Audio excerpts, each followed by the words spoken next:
Olá, pessoal, bem-vindos ao nosso módulo 3 do curso Como Pensar como Cientista, o método científico e os limites da ciência.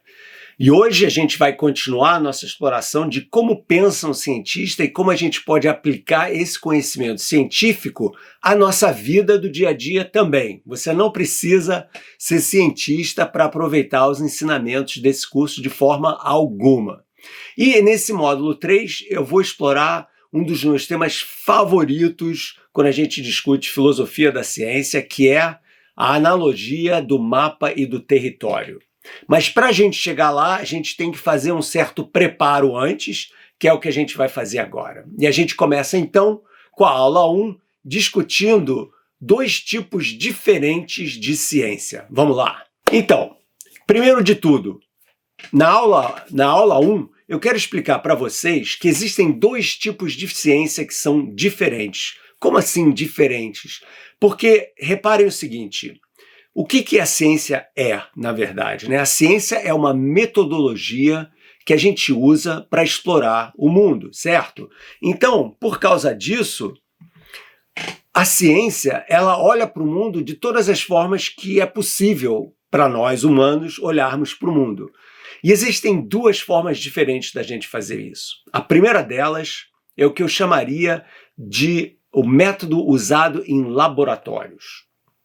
Quando você tem um laboratório, né, laboratório, a palavra labore quer dizer trabalho, quer dizer que você vai pegar um determinado assunto, uma determinada questão científica e vai poder explorar as propriedades do sistema que você está estudando dentro desse espaço que é o laboratório. Esse espaço laboratório é um espaço controlado, em que você, cientista, pode controlar o desenvolvimento da sua experiência. Você pode controlar quais são as suas variáveis que você está usando. Por exemplo, uma experiência bem bobinha, mas que a gente pode fazer é transformar a nossa cozinha num laboratório. Vocês sabiam disso, né? Que a cozinha é um excelente laboratório, tanto de física quanto de química e de biologia, né? Então vamos falar um pouquinho da cozinha como laboratório de física. Então, você pega um copo d'água, ok? E você enche o copo de água. O copo de água está a uma determinada temperatura. Você pega lá um termômetro e você mede essa temperatura. Então, a temperatura é uma variável que você vai poder mudar no seu laboratório cozinha. Por quê? Você vai pegar esse copo d'água e vai colocar ele no congelador, ok? Quando você coloca ele no congelador e espera um tempo, você pode marcar com um cronômetro quanto tempo demorou, você vai perceber que a água vai começar a se transformar do estado líquido para o estado sólido, ela vai congelar, né, moçada? Isso daí, até aí, todo mundo sabe disso. Agora, uma coisa muito interessante acontece, você pode medir novamente a temperatura em que essa transição da fase líquida para a fase sólida ocorre, ok? E você vai ver que a água congela em torno de 0 graus, mas você vai perceber uma coisa diferente também. Vamos supor que quando você pega lá o seu copo d'água, eu tenho aqui um copo d'água para ilustrar isso, você faz uma marquinha em aonde que está o volume da água nesse teu copo, ok? E o que você vai perceber é o seguinte, quando a água congela, ela expande de volume. Então, quando você vê a água congelada, em vez de estar naquela marquinha, vai estar elevada, vai estar numa marca superior. Ou seja, você descobre no seu laboratório cozinha que a água muda de fase, da fase líquida para a fase sólida, que é uma coisa que a gente já sabe, mas ao mudar de fase, uma coisa meio que inesperada acontece, que é a água aumenta de volume quando ela congela, ok? Então você vai poder marcar no seu copo esse aumento de volume. Aliás, é por isso, moçada, que quando você coloca uma água, uma garrafa de água ou uma garrafa de um suco no congelador e você esquece, essa água vai expandir porque ela vai congelar e vai quebrar a garrafa dentro da geladeira. Agora, você faz então a seguinte hipótese, será que isso é verdade para todos os líquidos? Aí você vai e pega uma garrafa de vodka, ok? Se você tiver menos de 18 anos, você faz essa experiência com os seus pais. Atenção! Então, você faz essa experiência, você faz a mesma coisa. Você pega o mesmo copo, talvez não queira encher o copo tanto assim de vodka, mas você enche até um determinado volume, faz lá uma determinada marquinha, onde está o volume, coloca no congelador e espera. Aí você olha depois, vamos dizer, 1 hora, não congelou. 10 horas, não congelou. 3 dias, não congelou.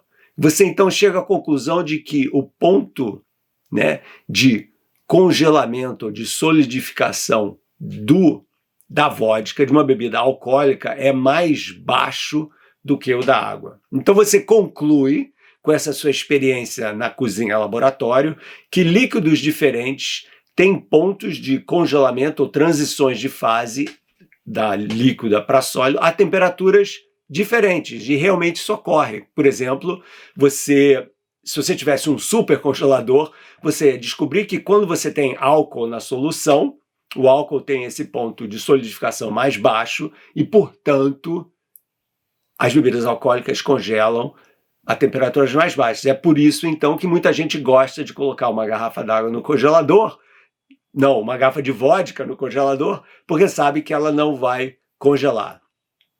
Tá?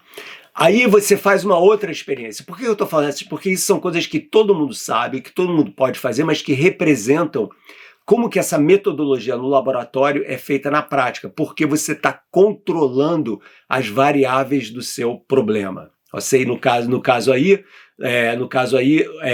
a temperatura em que as coisas mudam de fase e a expansão ou não volumétrica dos líquidos, ok? Você pode fazer uma outra experiência também na cozinha, que seria, em vez de você congelar a água, é você ferver a água, ok? Então você vai descobrir a mesma coisa que quando a água vai a 100 graus Celsius, ela muda de fase mais uma vez, e ela muda de fase para líquida para gasosa, ou vapor. Então ela evapora, né? Se você deixar a água fervendo durante muito tempo, ela desaparece, entre aspas, da panela, né? E se espalha pelo meio ambiente. Aí você faz uma segunda experiência. Interessante isso. Será que isso sempre acontece? Será que a temperatura de ebulição da água depende, por exemplo, da altitude onde eu estou? Aí vamos dizer que você fez essa experiência na praia, tal, lá no acampamento, aí você resolve subir uma montanha e ver se isso vai acontecer quando você está subindo a montanha. E você vai perceber o seguinte: se você está subindo essa montanha, lá no alto da montanha, vamos dizer que você subiu uns 2.000 metros de altura, ok? E você faz a mesma experiência, você vai perceber que a água ferve a uma temperatura mais baixa a altitudes elevadas. Então a temperatura de ebulição da água depende da elevação. E você fala, mas por que isso? Aí você faz uma hipótese. Talvez seja porque quando você está subindo uma montanha, você tem uma pressão do ar, a pressão atmosférica mais baixa. E você então sobe mais um pouquinho, descobre aí vai para a Europa, vai para outro lugar, para as montanhas rochosas aqui nos Estados Unidos, vai para outro lugar onde está uma montanha mais alta, e você vê que realmente essa temperatura, quanto mais alto você for, mais baixa é a temperatura de ebulição da água. Então você conclui que, de fato, a temperatura de ebulição depende da pressão atmosférica, né? Então, quanto mais alto você está, maior a altitude, menor a pressão atmosférica e, portanto, menor a temperatura de ebulição da água, ok? Você pode até fazer um gráfico em que você fala temperatura versus altitude, né? E você percebe, então, que quando você aumenta a altitude, né? A altitude está crescendo nessa direção do gráfico, a temperatura cai, tá?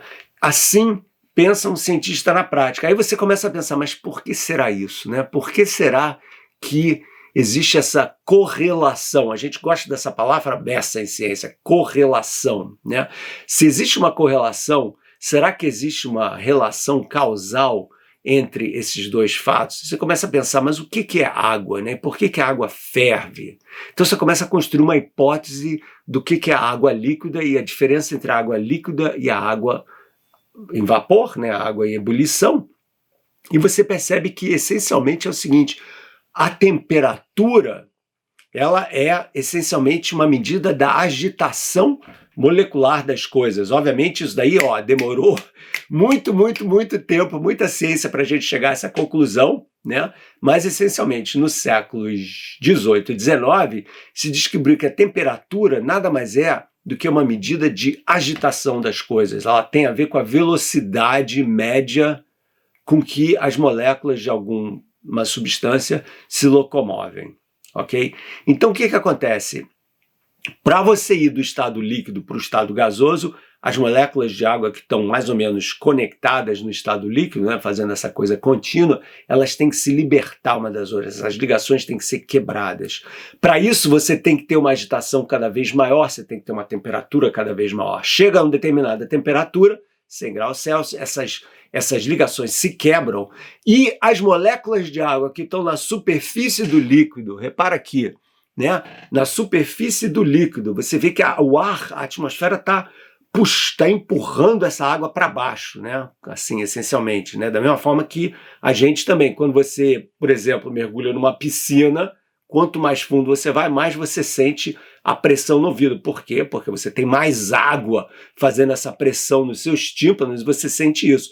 Mesma coisa aqui. Então, quando você está esquentando essa água e as moléculas de água estão tentando escapar do copo, o que vai acontecer? Vai chegar uma hora que elas vão poder escapar e essas moléculas então vão sair pulando para fora. Isso se chama evaporação da água.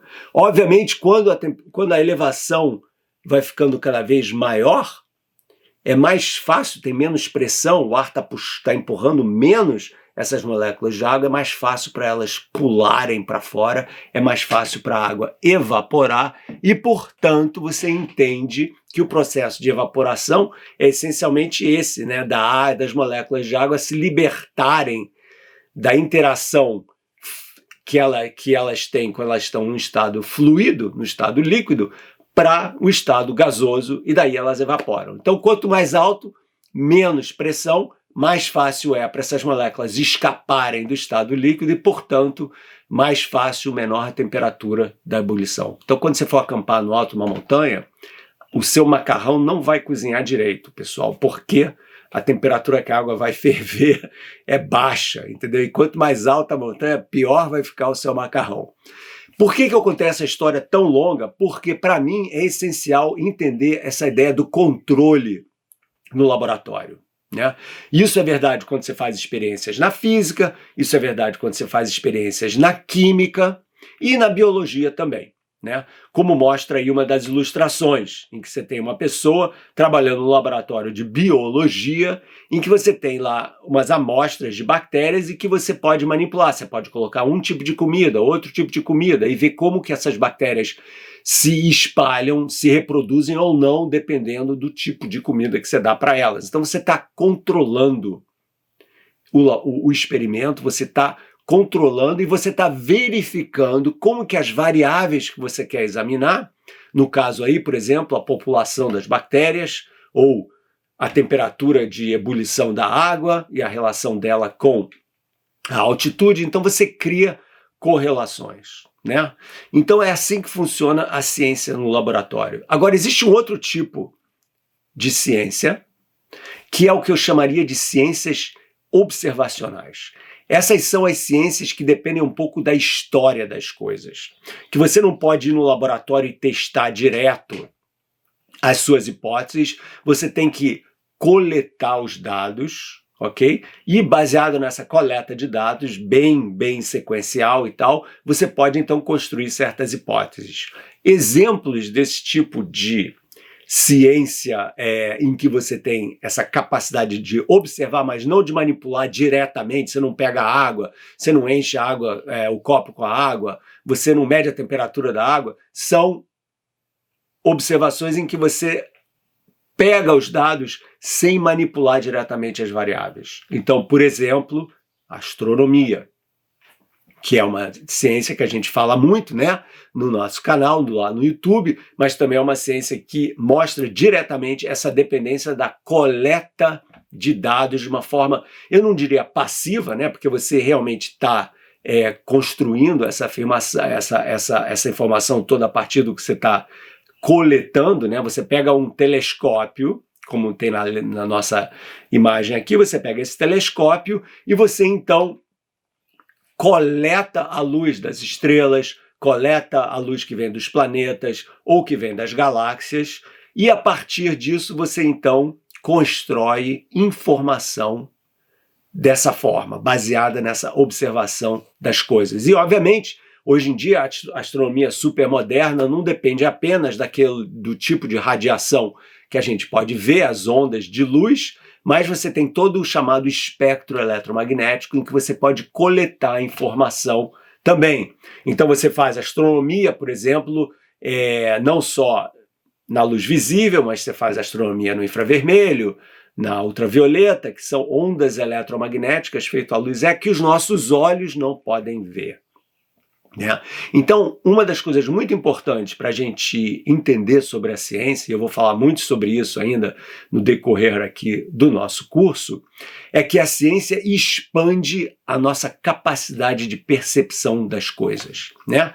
Então, você não enxerga no infravermelho, você não enxerga no ultravioleta, você não enxerga em micro-ondas, você não enxerga em raios-x ou em raios gama, ou ondas de rádio, mas todas essas ondas eletromagnéticas que são invisíveis aos olhos são perfeitamente visíveis quando a gente tem os instrumentos adequados que podem captar esse tipo de radiação eletromagnética. Então, hoje, quando se fala de astronomia em todos os tipos de luz, e não só a luz que a gente pode ver a olho nu, ok?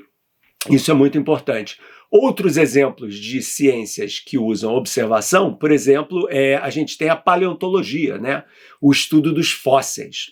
Então, se você é um paleontólogo, você vai, por exemplo, para uma região aqui nos Estados Unidos, tem uma região muito famosa lá no estado de Montana e Utah e outras áreas ali do centro-oeste dos Estados Unidos, que tem muitos fósseis de dinossauros. Né? Então, quando você vai estudar isso, você coleta esses fósseis de dinossauros, você não está criando variáveis, você pega o que você pode e a partir do que você obteve nessas suas escavações lá, de procurando por ossos de dinossauros ou outros tipos de fósseis, você então constrói hipóteses sobre que tipo de bicho era esse, quando que esse bicho viveu, então você pode tentar datar esses fósseis, será que baseado nesse fêmur ou nessa costela eu consigo recriar o animal como um todo? Então o paleontólogo ele tem uma informação limitada, como todo tipo de ciência, né? Todo tipo de ciência, a gente vai falar daqui a pouco sobre isso tem a ver muito com a história do mapa e do território. Todo tipo de ciência tem uma informação limitada da realidade, né? E a gente constrói hipóteses a partir desse tipo de informação, que é exatamente a ideia do método indutivo que a gente discutiu no módulo 2. Quando a gente falou lá do Francis Bacon. Né? Então o paleontólogo pega lá uns fragmentos de ossos, né? E a partir desses fragmentos constrói toda uma história do dinossauro, como que o dinossauro era, o tamanho, o que o dinossauro comia, se puder ver os dentes, etc. e tal, o tipo de elongação assim da face do dinossauro, tudo isso define de uma certa forma o tipo de bicho que ele é. Então é uma história, você está reconstruindo uma época a partir da observação que você coleta. A astronomia, a mesma coisa, né? Porque quando você olha para o céu, quando você olha para um planeta, você não está vendo o planeta agora, você está vendo o planeta, você está vendo o céu no passado, certo? Por quê? Porque a informação que a gente recebe viaja na velocidade da luz, e a velocidade da luz é muito rápida, 300 mil quilômetros por segundo, que é uma coisa totalmente absurda. O que quer dizer isso? Quando você pisca o olho, a luz dá 7 voltas e meia em torno da Terra, então é uma coisa absolutamente incrível. Mas, por exemplo, quando você olha para a Lua, você não está vendo a Lua agora, você está vendo a Lua há mais ou menos um segundo por aí atrás, no passado, porque demora esse tempo para a luz vir da Lua até a gente. E o Sol?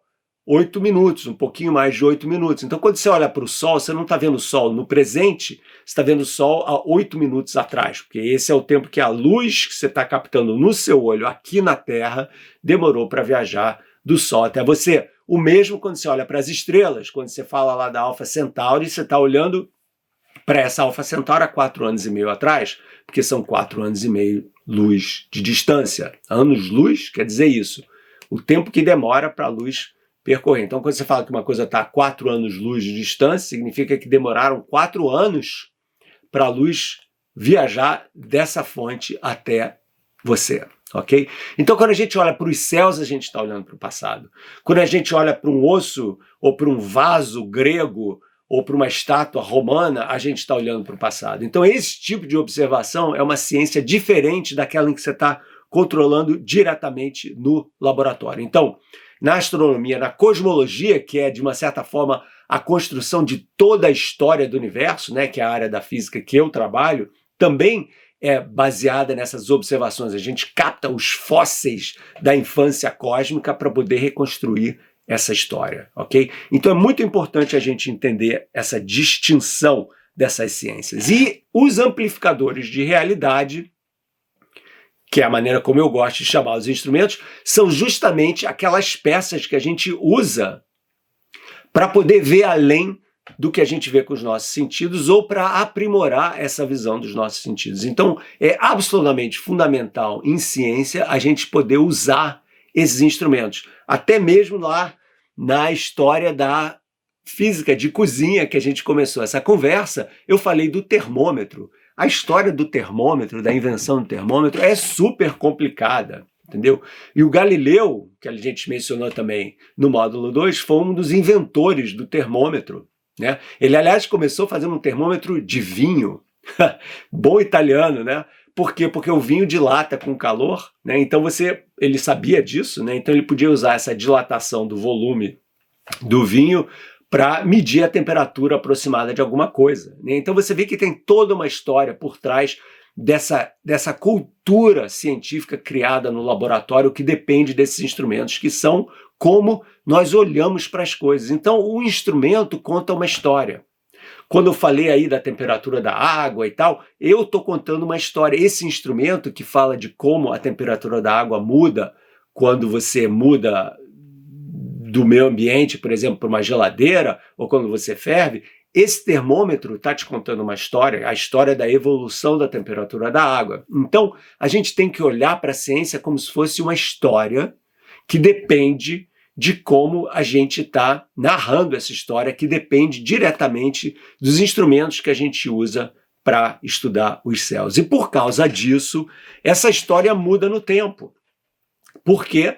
Porque a nossa visão de mundo vai se aprimorando à medida em que os nossos instrumentos também vão se aprimorando, né? Você pode contar toda a história da ciência como sendo uma história dos instrumentos científicos também. Então, quando a gente fala da astronomia, aqui como está, por exemplo, nessa imagem aqui, né? Num lado eu tenho lá o Atlas segurando o cosmo nas costas, né? E no centro desse cosmo você tem a Terra. Essa era uma visão geocêntrica que persistiu até 1543, quando Copérnico publicou lá o livro dele, certo? Mas por que isso? Porque os instrumentos que a gente tinha até 1543 e até um pouco depois disso não permitiam que a gente comprovasse a hipótese de que, na verdade, é o Sol que é o centro, que já é a outra imagem ali. Para isso, a gente precisou melhorar as nossas medidas astronômicas, o que dependeu diretamente da qualidade dos instrumentos que a gente usava. Por exemplo, eu contei a história no módulo 2 do Tycho Brahe e do Kepler, e como o Kepler precisou dos dados super precisos dos instrumentos do Tycho Brahe para concluir que os planetas giravam em torno do Sol em órbitas elípticas, e ele obteve lá as primeiras leis matemáticas celestes, né, das órbitas planetárias, porque ele pôde usar os dados precisos do Tycho Brahe, que obteve esses dados precisos porque ele tinha os instrumentos com maior precisão. Isso é extremamente importante. Então, quando a gente vai aumentando a precisão dos nossos instrumentos, a gente vai apurando essa narrativa científica da realidade, certo? Tanto que Quando a gente olha para a terceira imagem nesse slide aí, você vai ver uma imagem que foi tirada pelo telescópio espacial Hubble, que já apareceu em alguns outros slides dessa nossa primeira aula, em que você vê esses pontos luminosos, você fala, que lindo, são estrelas. Não, moçada, esses pontos luminosos são galáxias. Cada um deles é uma galáxia com bilhões e bilhões e bilhões de estrelas. E essa imagem foi tirada pelo telescópio espacial Hubble, que é uma ferramenta incrivelmente sofisticada de observação astronômica, que transformou a nossa visão de mundo completamente. Então, visões de mundo vão mudando a partir da qualidade dos instrumentos que a gente vai usando para estudar essas diferentes visões de mundo, ok? Isso é muito, muito importante. E com isso, a gente entende que toda medida tem uma precisão, né? Quando você mede a temperatura da água e tal, você vai dizer, essa água tem uma temperatura X, mas com uma margem de erro. Tudo que a gente faz em ciência tem uma margem de erro. Não existe uma medida perfeita, absoluta. Se você mede lá a sua altura, essa medida da sua altura tem uma margem de erro que é aproximadamente igual à metade da menor divisão da escala que você está usando. Então, se você está usando uma régua dividida por centímetros, a sua altura vai ter uma margem de erro mais ou menos de meio centímetro. Então, toda medida científica tem um erro implícito. E isso é extremamente importante quando a gente está lidando com hipóteses, porque se os resultados da sua hipótese caem dentro dessa margem de erro, você não pode concluir que essas suas hipóteses estão certas ou erradas, porque a precisão dos seus instrumentos não te dizem a história toda. Você precisa de um instrumento com maior precisão para então poder testar a sua hipótese.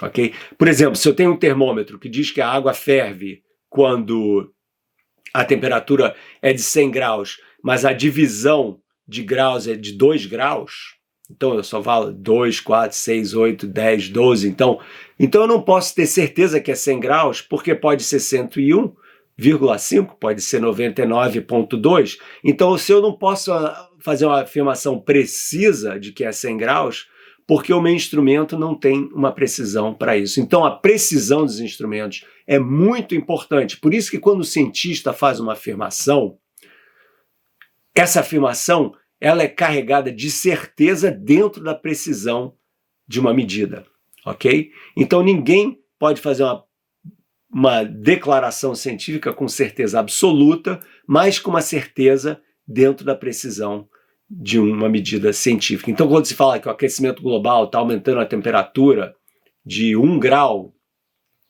até daqui a 2 ou 3 décadas, essa afirmação é feita dentro da precisão que a gente tem atualmente das medidas de temperatura global. E é sempre assim, pessoal, ok? Isso é muito importante da gente ter em ciência.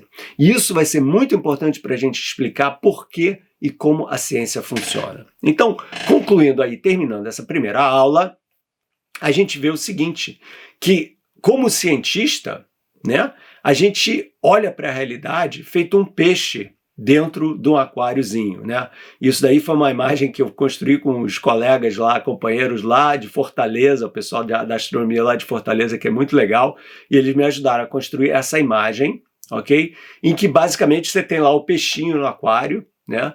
Esse peixinho somos nós no aquário, aquele aquário ali é o nosso laboratório, né? Você pode fazer as observações dentro do aquário, você pode manipular o que está acontecendo lá dentro, mas tem todo um outro lado da realidade que está além desse teu aquário, né? A praia, o pôr do sol, as nuvens, tem até um barquinho ali no horizonte e tal. Isso tudo está além, você só pode observar essas coisas. Você não pode ir lá e manipular esses elementos da realidade. Então toda a construção da realidade que a gente tem depende de como a gente tem acesso a essa realidade, e esse acesso a essa realidade, como eu expliquei nessa aula, depende de se você pode analisar as coisas no laboratório, se você tem que observar as coisas, e até que ponto os instrumentos que você está usando têm a precisão necessária para você poder verificar ou não uma determinada hipótese.